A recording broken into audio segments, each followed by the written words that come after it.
We are back on Taking Care of Business with our in-studio guest, Gene Fuller.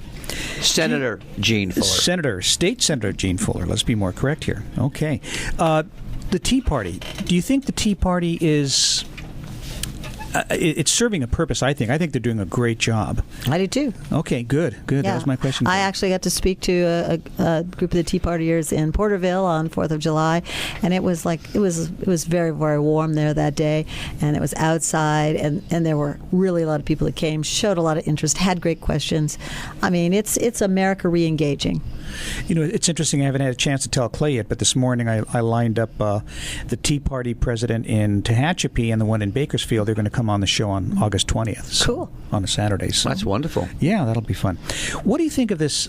Clay had alluded to it. You know, we're looking at San Diego, Los Angeles, San Francisco. They drive the state. And now there's this talk of maybe having a separate state here in the San Joaquin Valley and over towards Riverside. What do you think? Well, I think our problem is different than that. In other words, Los Angeles and San Francisco drive the state in the Democratic Party, but they do not drive it in the Republican Party. So when you begin to split the state, you have to think about, so are we trying to increase our representation in like one party or the other? Mm-hmm. If we do, then we're probably going to be drawing a line like from north to south, but it's going to be coastal versus inland, and then maybe splitting some of those cities because we don't want to lose Orange County. That's a very, very big Republican area, and it's on the opposite side of the line. Right. Or are we splitting it because of water? Because once you get to about Stockton, the rest of us need that water. So if we split the state in that direction, I've heard once before that we were thinking about doing that, then we don't have the water resources to make the state, the agricultural breadbasket and all the other things work. Or are we going to do it based on tourism? And because tourism, while it's great for the economy, it does bring in a variety of different kinds of people and beliefs, and you have to be able to accommodate those. So I think our problem in California is that we all would like to succeed from the thing we don't want to do, but we're not really sure where that is. That makes sense. Well, on tourism, I was thinking one of the big attractions in Southern California is Disneyland. And, of course, one of the attractions in Sacramento is Disneyland. Yes, absolutely. That would be where you work, Gene. Yes, that would. We have Fantasyland. That's absolutely true. Every once in a while, Mickey Mouse comes out. Mickey Mouse, I believe, is a.k.a. Governor Brown now, isn't it? Yeah, well, we definitely have an array. And we also have our own bear now, you know. We have our own little trained bear. Wow. Well, I didn't know that. There's a trained bear up there? Well, he's trained to stand right in front of the governor's office. He's a great big metal statue, and he never moves, and he doesn't blink. He takes pictures with everybody, and we all love him. Well, it's better than the muscle man we had there beforehand. Oh, it's definitely changed. Definitely different. But it was actually Governor Schwarzenegger. To be clear, it was Governor Schwarzenegger's last gift. He left it, and it's very big. It's a life size. Oh, that's great. That's a great idea. That's a great segue, Gene, by the way. Okay, speaking of Jerry Brown, what's he like to work with? Well, you know, I didn't know Jerry Brown, so from all the things I'd heard about him, I really wasn't very excited about working with him. But the things that I've found about him, he's very smart. He's politically very, very adept. He's probably one of the strongest politicians I've ever met in terms of knowing where all the tools and the levers are. And he is very open. He just walks around in public all the time. If somebody's having a party or a association trade level, he just walks in, invited or not, and sits down and talks to people. And that part I find very charming about him. He's a problem solver, and I like that. He bites into the problems and starts asking questions. But of late, the disappointment has been that he obviously made a lot of campaign promises that to special interest groups that he plans to be committed to under all circumstances, and that I think has been a little harmful to his what he's trying to do and what we're all trying to do. Which leads us to our budget problems. Because as we keep giving things away, we can't afford it. Absolutely. So we had right now I think it's 75% must approve a budget or a tax increase. Is that correct? Well, not a budget, just a tax increase. Tax increase. The initiative changed it so a majority can pass the budget now, as long as it doesn't increase the taxes. But if you're going to do any type of tax increase, it's going to be 75%. Yes. And based on redistricting, which we're looking at right now, it looks like if things go as looks like they're going to go, the Republicans are going to have absolutely no voice in the future in the Capitol. Well, here, I think, first of all, let me say that the redistricting we're very, very worried about, because right now in the Senate, for example, we have 15 seats, which is just 2 seats, 2 votes more that controls the 2/3 vote. So before anything can go through, at least 2 Republican votes have to come off. And that's not enough margin, but, it's helpful.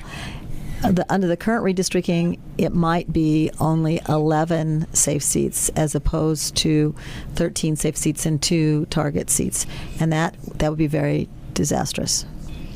Our guest in studio is our own state senator, Gene Fuller. Two seats away, and it was the only reason we didn't pass the last fiasco that Brown came up with was because 2 Republicans did not change their vote. Mm-hmm. But now with redistricting and possibly losing those 2 seats, the Democrats are going to run roughshod on the state of California. And the way they do things, it looks like we're going to be increasing the deficit tremendously. That would be a big fear of all of ours. I think the hope is that we would find ways to find seats to target that.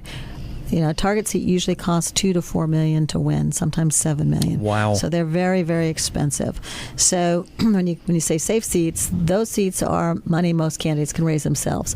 When you say target seats, that's money that they can't raise themselves, or one district can't necessarily raise it by themselves.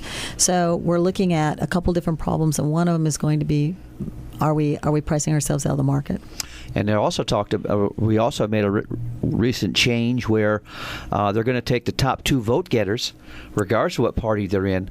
And Greg White explained this to us the other day. It was very interesting. He said what they'll do is they'll have 3 X's if the X's represent Republicans in one district. So 2 of them are going to run and one's going to win. And in another district, they're going to have 1 X and 2 O's, the O's being the Democrats, probably in 3 out of the 4 districts. So they're guaranteeing themselves to take over both the Assembly and the Senate. Yes. I'm so proud of you, Clay. When he was giving that explanation, I thought you were playing tic-tac-toe. I noticed you making the box and putting the... I was actually paying attention. Boy, that's good. Go ahead, Clay. Oh, no, I have nothing else to say about Mr. White. He did a good job. Mm-hmm.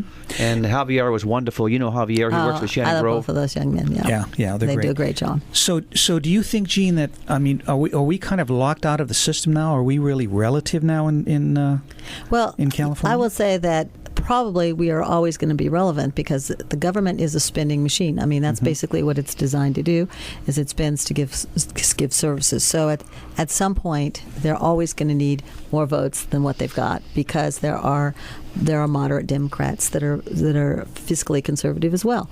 But at the end of the day, once we fall below 15 votes in the Senate, it is going to be much, much, much more challenging for us to be able to affect on a daily basis anything that would be able to keep fees and or taxes down. Do you think with redistricting we may end up being under 15? Some of the current maps have shown us, and remember, you then go out and campaign, but it's the cost that what 15 seats used to cost, 11 seats would cost to win. Now.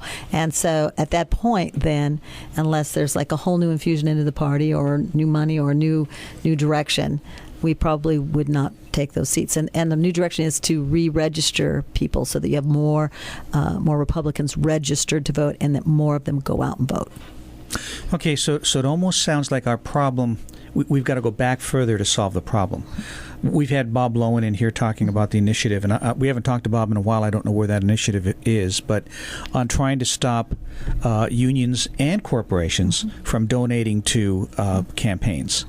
So is that the kind of thing we have to do to solve this? Because, I mean, how are we going to stop the union money? I mean, they poured tons of money into try to defeat Zach in the last Scribner in the last Absolutely, election. There needs to be a more level playing field. I think at this point everybody would say that the ability to fund campaigns has gotten to the place where it's out of whack. The unions can use money that their constituents that they get it from won't necessarily agree with, but there's no way that constituent or that dues-paying member can change the direction of that money, and that's the biggest problem. 1 minute, go ahead. Even if you have moderate Democrats or liberal Republicans, for that matter, if they don't vote the party way, they're going to suffer the consequences of what the party says. That's correct. I mean, if I recall, Nicole Parra was moved totally out of the Capitol. Absolutely, and lost her committees, which is then you lose your voice at the table, and you have no ability to affect change for your district. So why would anybody vote against the party that they're in if they're told to vote a certain way? And that's a very good question, and you'll see it over and over. Juan Arambula was one who finally said, "I've had enough." He's a Central Valley Democrat, and he said, "I'm going to be an independent now." And he lost his vote at the table, and it was over water, and he lost his seat on the water committee. Did he also lose his position? They can't take his position away, but if you're not on any committees, then you're not really able to influence anything. If you don't have any staff, then it's very difficult for you. Sure, because you're done. Let's pick up there when we get back. We'll be back in a minute on Taking Care of Business on Kern Radio Newstalk 1180.